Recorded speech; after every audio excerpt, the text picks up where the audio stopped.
Hi, folks. My name is Girish, the host for Back to Basics, another Back to Basics for another week for season 3.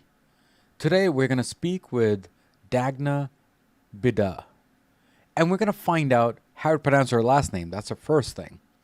But then, what we're going to talk about is career change on the tech industry and how we're adapting to the new digital age and new world. And yes, we did talk about the digital footprint in many, many episodes before, but now we're actually in it. And we're going to find out as to why should we do a career change and do we need to? Or do we just do the same career and improve our skills? So those are the things that we'll be talking about that today. And let's talk to Dagna and let's find out who she is, what she is all about. So let's get on a phone call with her and get to know her better. I'll see you there.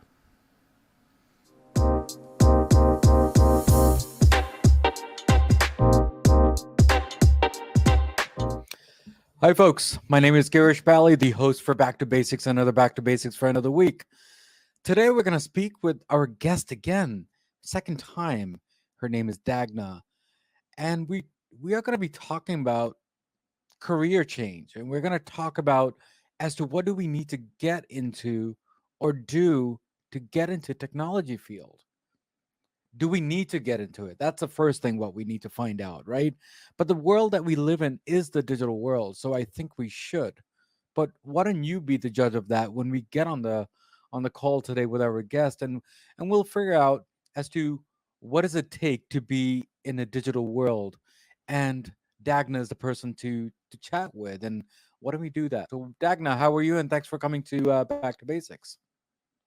Hi, Girish. I'm super pumped to be here again. I love the conversation that we had last time, and I'm really glad that we decided to, dive a little bit deeper into the topic and explore, you know, getting into tech. Because I mean, there's so many opportunities available, especially now in the remote world. Yeah. I mean, awesome. Super pumped to I be here. thank you again for coming here for the second time, and it's like a Dagna part two. So thank you again for being here. So let me ask you this. I mean, a person who loses their work and loses their job, right? And where do they start? I mean, what do they go for? I mean, people let's just say go to YouTube, but what do you say? Oh, yeah, there's so much information available right now that you could, for example, become a software engineer by, like you said, following YouTube, by getting into, by self-learning. There's many self-taught developers out there at this point in time, and you can see in tech industry that there is incredible demand Hmm. for more people to come in. Because if you think about it, I mean, everything has some sort of programming right now. Our Hmm. cars, our freaking fridges have programming, that allows them to do certain things. And what's interesting, every 5 years, the amount of developers worldwide doubles. And if you think about it, every 5 years, the amount of half of the industry has less than 5 years of experience. So you could Hmm. say that software or tech industry is like in this perpetual state of incompetence Yeah, but the and thing is that I needs don't, more and but more I don't know, people. but Dagna, I don't know nothing about programming. So how do I learn programming? How do I That understand that? Is this the right trend for today's world or tomorrow's world or what have you? so if you think about it, everything is becoming digitized and everything is becoming more and more reliant on some sort of software, right? The things that you would consider basic. I mean, put it this way, the power of the phone that you have in your pocket, this is like a super mega computer back in the 80s or the 90s, right? So Hmm. we have incredible power at our fingertips in terms of computing power, Hmm. and world is not going to give that up. I mean, unless some sort of magnetic impulse is going to wipe our electricity out worldwide. Who knows Right. if that's going to Right. happen? Right. But I'd say the chances are not as likely, and there's more chances that we're going to continue in that direction of Hmm. utilizing more tech, putting more chips, more transistors into whatever we can cram it into.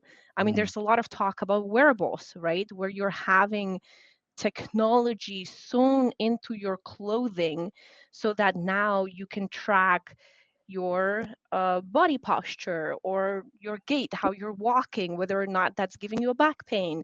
So there's so much technology, and we're going to continue integrating it even further in our lives. Now, the Yeah. question is whether or not you want to be part of it. If you do, great news, because there's so many incredible opportunities, and with the impact that tech has on our everyday lives, you also get to make really good money working in tech. But the thing is, as I said on my part one episode with you, we talked about mindset, right? And it looks like the mindset, people are just not ready for that change. So so how do we make that change? How do we say that, what, these are the trainings that you got to do in order to get into that world? Yeah, I don't think you can force someone who's not ready and who doesn't want to Exactly. do it, right? Exactly. So I do agree with you. But I would say that, if you've been working something completely different your entire life away from technology, you didn't really need it, and now maybe you've been let go, or you're looking for new opportunities, or you're just rethinking your life, how it looks like, and you want to pursue something different. There are incredible opportunities in tech, and there's relatively easy ways to get into tech, because just like I was talking about the need and that perpetual incompetence, you don't need to go to college. You don't need a college degree to get into tech and make six-figure salary, right? You can Mhm. go through a 3 to 6 months boot camp that will teach you everything you need to know in order to get the job, and then you learn the job on the job. And But you're kind of expected to continue this self-growth and self-learning, otherwise you're not going to keep up pace. So you got to be kind of curious, at least, about how technology is affecting today's world. But there's so many opportunities, and I'm but but hoping but that that will attract your listeners But to the tech Dagna, you industry. you just you just touched on certain things which people, they resonate with you when it comes to the college degree versus certificates from the boot camps, right? Now, suppose a person who's just not into reading and not into anything else, how do you train that person? I mean, they have to go through certain things. I mean, there must be a reason why they dropped out in the first place from school, that is. So, how do we train these type of people? I mean, we human beings, we're not dummies, right? We need to explain and train these guys. So how do we do that? So the beauty in programming is that you learn by doing, right? And you can read literally every topic, every book on the topic of programming that there is out there, and you won't know a thing until you sit down in front of a computer and type in hello world, and then make your machine comply and Mm, compile and let you see the effect that that program has, like whether it's working or not. I remember back when I was in college and I was learning programming. Fun fact, I hated programming classes. What I wanted to do was build robots, and I had to have, like, these were some mandatory classes that I had to take. I had no choice. I hated them because programming felt scary, daunting, and I would ace my theoretical exams knowing the algorithms, the theoretical stuff behind how technology works. But when it came to me sitting down and writing code, oh, I sucked at it so bad. I mean, and it's normal whenever you're starting out, because programming can be daunting, can be scary. There's such a steep learning curve, but the good thing is you learn by doing. So as long mm, as you can give yourself the kind of grace and patience and allow yourself to take it step by step rather than trying to master everything over a weekend mm. with the help of YouTube videos, as long as you have that attitude of continuous growth, continuous learning, you can learn programming without reading a single book, really. Yeah, I mean, thank you again. And we're talking about programming here, and it's all about being doing stuff and practicing stuff, right? But I want people to understand that y- anything that you do, you can do well. I mean, you can be a great accountant and do well in Excel, right? You can be a great healthcare, RN, and be better at it, right? I mean, yes, we are talking about technology, but yes, I want people to understand that there are other careers out there that you can learn. Am I right on that? Absolutely. And one thing to heavily that I would heavily recommend investing in if you're not interested in tech, even well, whether or not you're interested in tech, the reality is that most of people have to work and deal with other people. And so the jobs of the future are going to require soft skills, heavy reliance on soft skills, communication, collaboration, being effective in managing up, down, sideways, making, sure that the team that you're working within, whatever kind of team it is able to deliver whatever the kind of work your team is supposed to do, Hmm. right? And then whenever you, for example, get to manage that team, how do you manage the resources that you have, the people on your team with their skills, with their time? How do you help the people on your team grow so that you can all be successful together and they have the motivation in order to, contribute, right? How do you become that leader in that particular sense? So soft skills, people skills, whatever helps you become a better collaborator and communicator, these are the skills of the future. And that's Hmm. whether or not you're interested in tech. And fun fact, as a career coach for engineers, I actually help a lot of my clients, if they have a college background, understand the importance of the soft skills. Because if you went through a college like myself, you are more likely to overvalue technical skill set and forget that there's this people side of things that is super critical because, as engineers, we create products for people and with other people. So people are like, they're always there. You cannot really hide behind a screen anymore.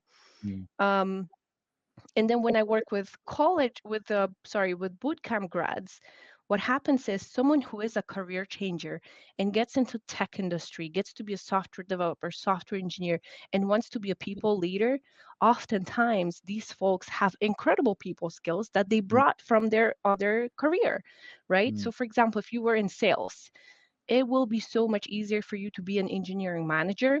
You have to know enough engineering to be in the know, to know what it is that's going on your team, what are the That's projects right. that you're working on, what are the tasks that you're working on. But if you have that sales skills, for example, you'll be much more effective in pitching your ideas, setting boundaries, setting expectations, making sure that your team is able to deliver better, managing across departments, making sure the deadlines are being met, that everybody's on the same page, that there are no assumptions from, coming from other places with respect to priorities or But that's not a deadlines. but that's not an easy task, right? I mean, it's a very tough task.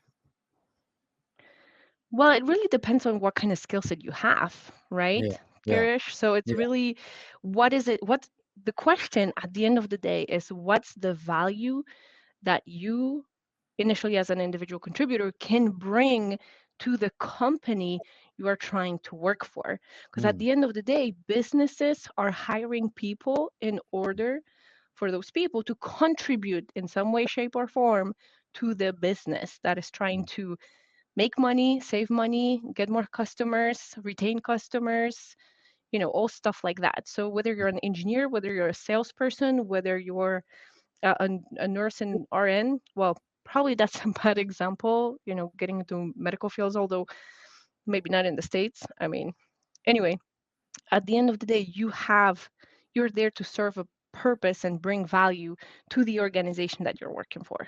Hmm. Yeah. Thank you again. When you're teaching youngsters, right, how to get into the tech field, how does a parent know that this is the right field or not, right? I mean, because what's trending out there? I mean, is AI trending? Is robotics trending? It's Oh, programming absolutely. trending? Those are the things that we need to find out. I mean, you tell me. I mean, what are your thoughts on that? How do we guide kids? Let them make their own mistakes and follow what they're interested in. I mean, at Mm. the end of the day, I feel like the best careers are happening whenever you're following your curiosity, not your Mm, passion, right? Passion, I feel, is like very overblown over the past couple of years, but curiosity. What makes you want to read that extra article or watch that extra movie? What is it that you find inherently interested that it just brings that motivation from within, so you don't have to like force yourself to do certain things, right? And mm, then whenever you can follow your curiosity, also understand that that might change depending on which phase of life that you're in, right? mm, I mm. mean, in terms of curiosity, like what is it that you're following right now, Girish? I'm kind of curious. Well, I mean, there's a lot of I love automation. Honestly speaking, I mean, even a simple thing as turning on the light, turning off the light, that's the basic thing, right? But if you really look at it in the deep end, I want a light on a certain time of the day, certain at the end of the day, I want to shut off. Okay.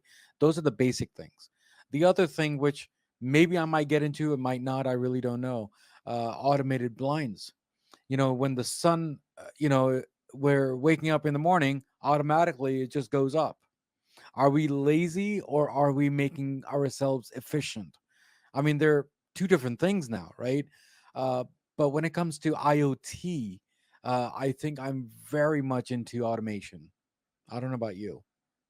Cool. That's really cool. I mean, at the end of the day, I feel like, whenever you are interested in something that solves other people's problems, that's how you can very, Well, well, I don't want to say easily, but that's something that you can really build a great career on.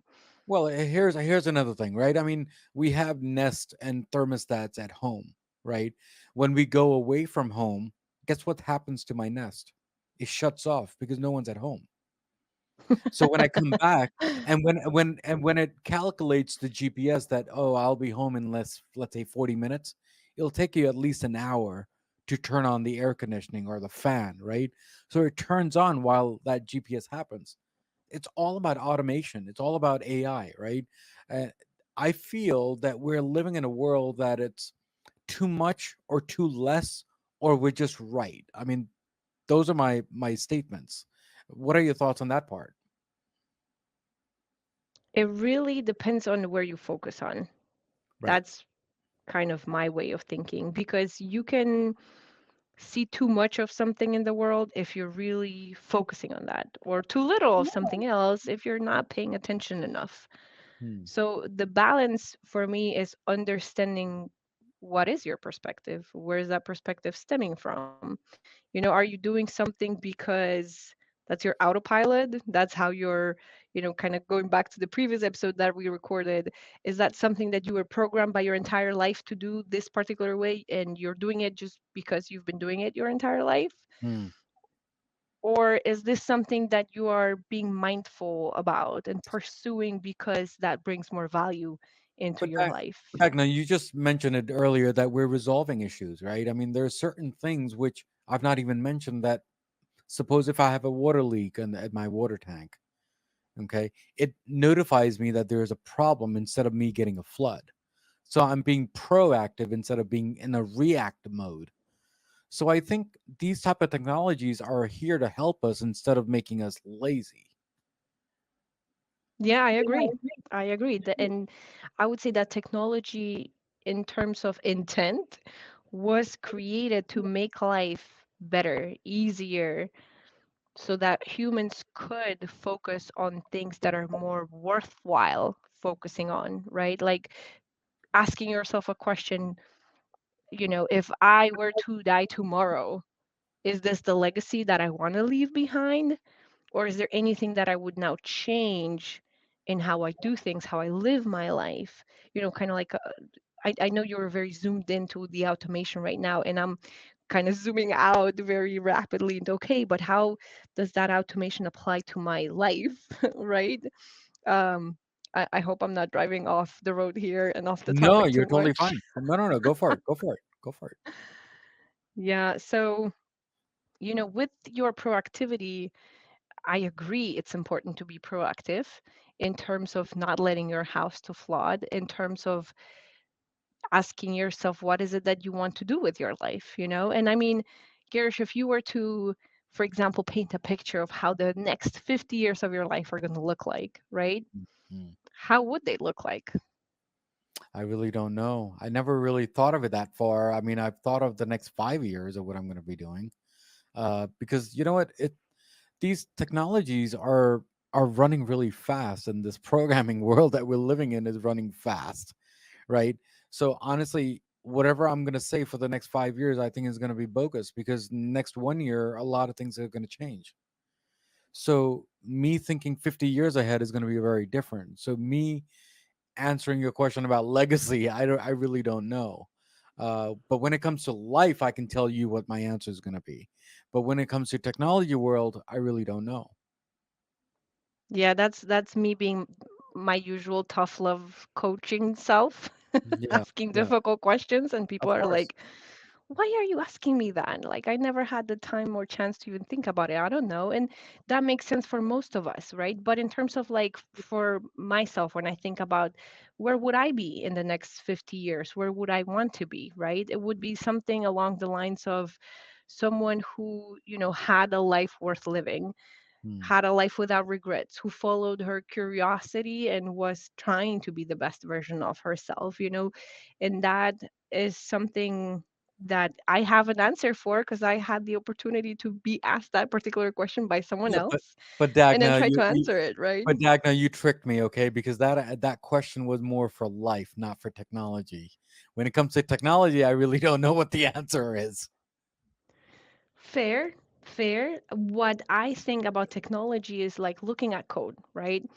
Right. um I'm going to draw an analogy, so please be patient with me, but like Sure. looking at the lines of code, all the lines of code that I wrote over the past 10 years, I can tell you um with certainty that within the next 50 years, none of these lines of code will ever exist again, That's because right. all that work that I did in the past is going to be improved upon, iterated Exactly. upon. Someone is going to Exactly. replace it. Maybe the product that I've worked on is no longer going No to be longer. serving its need and it's going to be phased out. And Exactly. honestly, I don't have a problem with that, right? Because the way that I'm impacting technology is through the impact on the lives of the engineers that I work with. The moment I help someone who's in an engineering role step into a leadership role and help them understand that the best leaders empower their people, that causes ripple effects and help, masses really to understand that fulfillment in life is something that we have the right to strive for, right? And by me helping people better themselves and have that perspective and helping then other people better themselves, it's like this kind of pyramid scheme, but like in a very positive light and positive scenario. But Dagna, but the world that we live in, we are supposed to be working on certain things, resolving today, and then later on it'll get obsolete because we'll work on something else. I mean, that's just how life works. I mean, that's how technology works, right? I mean, if you look at it, you buy a brand new car today and you're taking it out of the parking lot, that car is already old. I mean, maybe not today. Maybe I not was today. actually I was actually in a dealership last weekend, and I don't think that's the case today. Yeah. But in the general scheme of things, yes, I see what you're saying.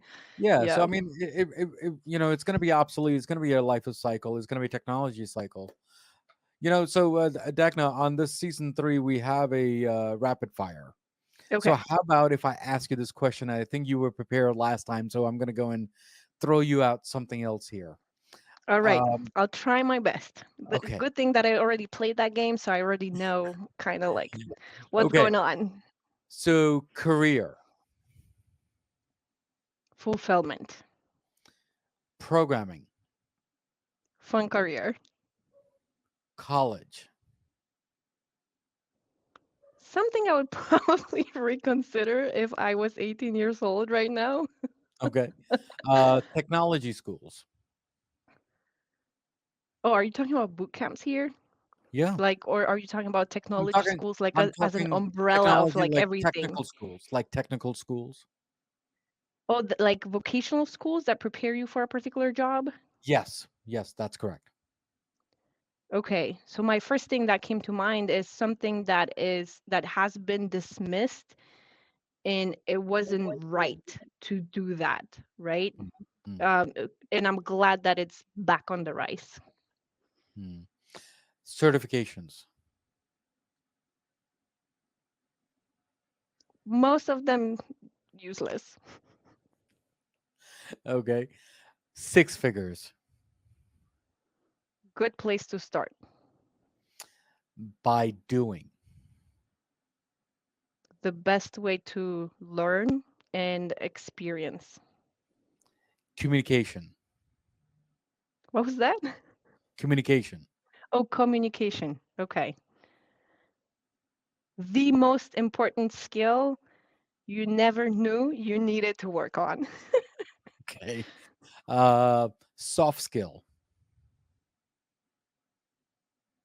That's a broader umbrella of communication skills. Hmm. Yeah, so I would kind of say the same thing. Okay. STEM. A very important group of fields that I wish had more women in it. And I have interesting stories about that as well, but Sure. I'd be going on a tangent. So You wanna say that now, or you wanna say that later? yeah, so I recently learned, I was doing some research because someone asked me, why there's so few women in tech at this point in time. And I connected these two, one presentation that was given by um, Uncle Bob, Robert Martin, that is very famous in the programming world, and another one that comes from a show, Adam Ruins Everything. Hmm. And connecting these two was really incredible because essentially the reason there's not a lot of women in the tech industry space Hmm. is because of the gaming industry crash in 1983 that caused Nintendo to market heavily games for boys, and subsequently, boys were the ones who were marketed to play games, so they wanted to create games, so then they would go to college that started creating CS degrees. And all of a sudden, between 70s and 80s, what happened was this huge drop off women that were up until that point in time 50% of the industry Hmm. to like massively drop down. Hmm. And if you think about it, it's all because of freaking marketing that was totally unrelated and not really targeting programming, because programming didn't exist as a professional industry back then. And Hmm. it was just like a very negative side effect of programming a particular service. Hmm. Like, why do we have a Game Boy? Why it's a But Game Boy? Why it's not a but Game Girl? but You know? I know that this is a rapid fire, and we're almost done with a rapid fire. Oh, But let sorry me about ask that. you. Yeah, go No, ahead. no. Yeah. But let me ask you this. Do you think it's a perception that when we say programming, it's a is a man's thing versus a woman's thing? Well, that's what I'm kind of getting at. We've been trained by the marketing, advertising to think a certain way, like games are for boys, they're not for girls. Hmm. Dolls are for girls, not for boys. And with that kind of generational programming, because one thing that you have to think about, which Adam Ruins Everything talks about in his show, is that back in that time, there was a high polarizations of pink versus blue for boys and girls. That's So right. when Nintendo had to pick an aisle, they went for blue. So imagine if they went for pink and advertised all games for girls and the tech industry was a female dominated space. I Hmm. mean, how crazy is that? But it also Hmm. shows you the power of marketing and like how all that information that you're getting, you're kind of being programmed by the society. But we're again getting off another Yeah, huge tangent here. that's how it is. I mean, we're gonna go in circles on that because there's no right and wrong answer. I mean, the correct answer is don't discriminate between two genders or several genders that we have in this world, right? I mean, we have to teach everyone equal when it comes to these things. I mean, when it comes to technology, when it comes to business, when it comes to marketing, when it comes to health, when it comes to any of the careers that we can think of. Am I Yeah, right? and that's easy to say, but it's not easy to do because we have No. this legacy that we have to deal with, which is everything that happened in the history of humankind until this point in time.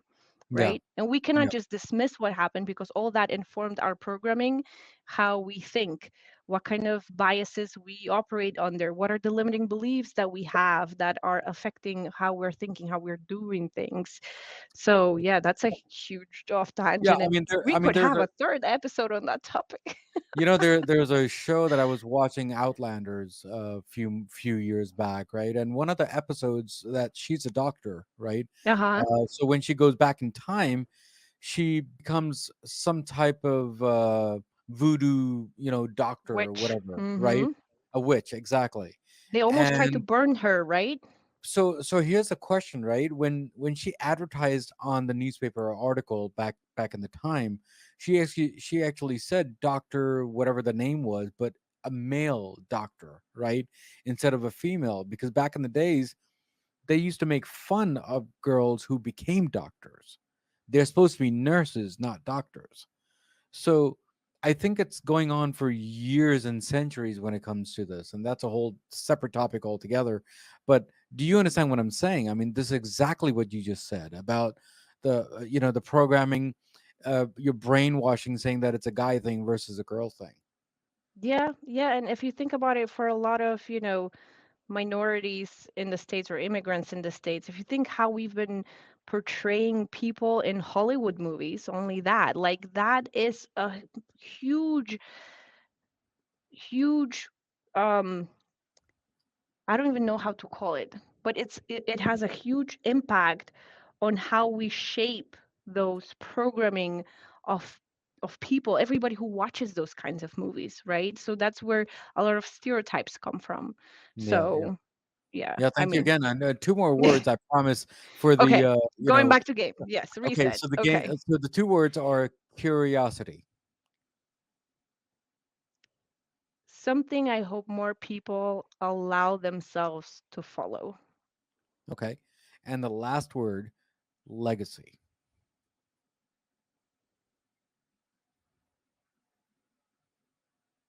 Oh, that's a tough one. But something hopes that I hope comes across as a life worth living. Hmm. Wow, that's amazing. That's cool for a last minute rapid fire there. So thank you again for that.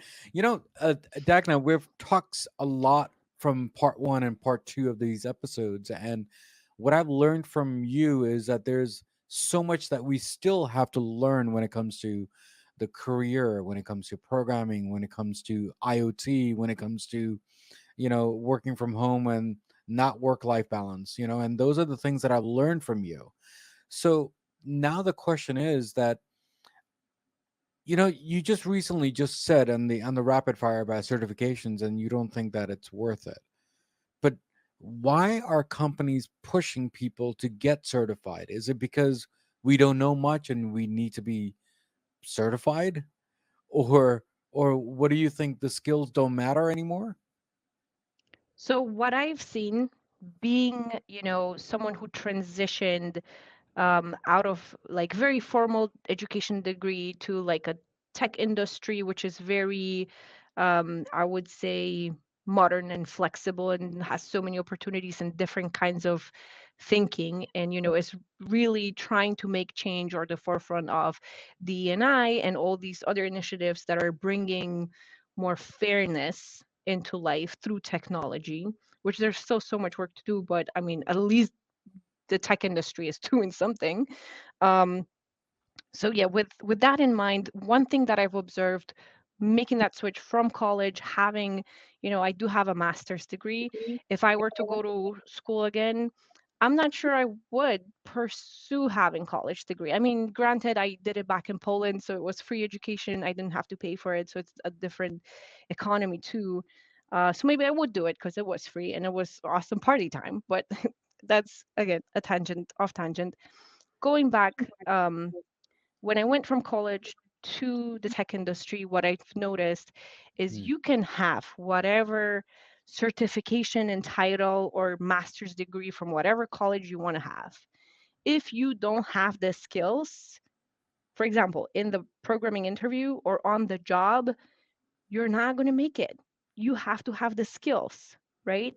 And certifications, a piece of paper doesn't always give you your skills, if that makes sense, right? Because how do you get a certification?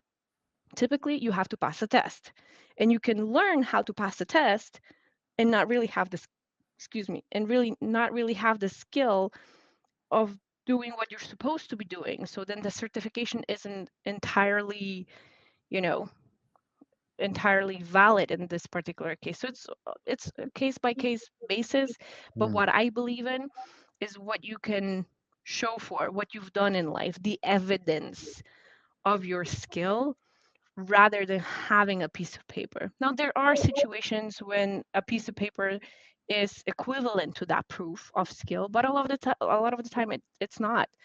And for example, when I moved away from being an engineer towards being a coach, something that I did is I invested in people who had the skills to help me be a better coach. mm, And I did not care about the certifications at all. I used that vocational approach where you mm. essentially find yourself someone who had mastered their craft. You start working with them, you learn from them based on that experiential wisdom that they've built throughout doing. And essentially, that's what I did in coaching. And I believe that no coaching certification would be able to prove to me that these people had what it takes to really help me with what I needed to be helped with. And I saw that through their clients' testimonials, through Mm. taking their courses, through working with them, seeing and applying what they taught me and applying and seeing how that really worked out. So, and I feel like with the tech industry, again, going back, with the fact that you have people who are in a role called software engineer who are Mm, either college, mm, have college degree, have a boot camp, like a 3-month boot camp degree, or you have people who are self-taught who had the grit and perseverance to teach themselves using the access to the information that's out there, because you absolutely can do that. And I've seen self-taught devs being incredible at what they do, and they did not need a certification in order to do that, But right? Dagna, here's a problem that I see in certain industries, certain companies in the same industry, which is technology. Um, Suppose if I take a class of, let's say, I don't know, Cisco or even Azure for that matter, right? And I went to that class, 6 weeks class. I did not take this certification, but I know exactly what it needs to happen, right? And I do the day to day stuff from those classes, what I've learned. So, but the companies are forcing me to be certified because it goes to show that I went to that class. But then you're telling me that the 6 weeks class that I went to was a waste of time and that certificate is going to be a value. I mean, what are your thoughts on that part? So that depends what kind of company you work for, right? Because let's say on the spectrum of going like towards startup like companies or startups versus more corporate, more Yes. structured companies, the more structured you are, the more need for bureaucracy. And in that environment, certification is shorthand for skill. It's not equivalent, but it's a much easier way for assess hundreds of people, thousands of people, whether or not they have what it takes for the job. In a Mm, startup environment where you have, let's say, even a group of, let's say, up to 50 people, you still are able to know every single person that works for that particular company, and mm, you're able to have a conversation one-on-one and assess whether or not they are able to do their job. In a corporate environment where we're talking about thousands of people, hundreds of people working on the same project, on the same code base, on the same team, whatever, with these amounts, certification is a shortcut for skill. And yes, what I said would not apply, right? mm. Again, because of Exactly. bureaucracy, because of Exactly. trying to simplify things and having that understanding that the certificate says that I did put effort towards that. Whether or not I have that skill, that's a different question. Mm. But at least, I put the time required in to get that certificate. Dagna, thank you again for coming on the show. And it's such a pleasure from part one and part two that we had. And Dagna 2.0 was amazing, and I really enjoyed chatting here. And it seems like I can do this for hours. But before we leave today, do you have any last words or any last words on Back to Basics, and how was your journey also on Back to Basics? Oh, I really enjoyed our conversations. When are we doing our third episode? We can just stay here all day long if we want, Dagna. But I mean, some shows have to come to an end, as we know, right? When it comes to the world of shows. But thank you again for coming here, and thank you again for supporting me on Back to Basics. And we will definitely Absolutely. try to do as much as we can, the third or even the fourth part, when it comes to Dagna. You can just be here permanently. Why don't you just stay here? I mean, one thing that I do have to say is something that attracted me to coaching is having deep and meaningful conversations with people, right? Hmm. I really enjoyed the time that we had here. So thank you again for having me, Girish, and I hope we get an opportunity to do this again. Of course, of course. Thank you again, and we will try to bring you back again. Brand new phrase when it comes to Dagna, because you and I know exactly what new things are going to happen in 2023, but we won't tell anyone else yet till you are ready. How about that? Yeah, let's keep it a secret. Okay. So, guys, thank you again. So, guys, we spoke with Dagna today, and we talked about the basics of career, and we talked about, well, many different things. We talked about the corporate world, which is the 500 Fortune companies, all the way down to the brand new startups. And please don't be discouraged. When people they say that you need certifications, you can go for it or not go for it. That's up to you to decide, because it really depends on which company you go to. And when it comes to colleges and then college education and degrees, that's up to you to decide if you want to go through that or not. Okay, because that's not what we're saying that don't go to college. We're just saying make right decisions for yourself. So, as usual, as always, there is a quote of the day from Back to Basics, and hopefully, my guest will like the quote. The quote is, the best way to predict the future is to create it. And that's what we're trying to do here. We're trying to help you out as much as we can in this episode. So, as usual, as always, what do we always say at the end of the episode? Everything in life goes back to basics, and that's what we did today, guys. Guys, take care, God bless, and I'll see you next time on Back to Basics. Dagna, how was that? Oh, I loved it. Yeah, I loved it. I mean, both episodes. Although I do feel that in the second one we were a little bit more relaxed and it was a little bit more conversational. Although there Hi were guys, thank you again for tuning in to Back to Basics and listening to the excellent episode that we had today with our guest. With your love and support, we do need you to at least rate our show, review our show, because it does make us stronger day by day, week by week, as I usually say on my episodes. And there are three things in this episode that it makes a hit for me, which is the content, the guest, and definitely the host. So guys, take care, God bless, and remember, everything in life goes back to basics, and that's what we did today, guys. Guys, take care, God bless, and see you next time on Back to Basics.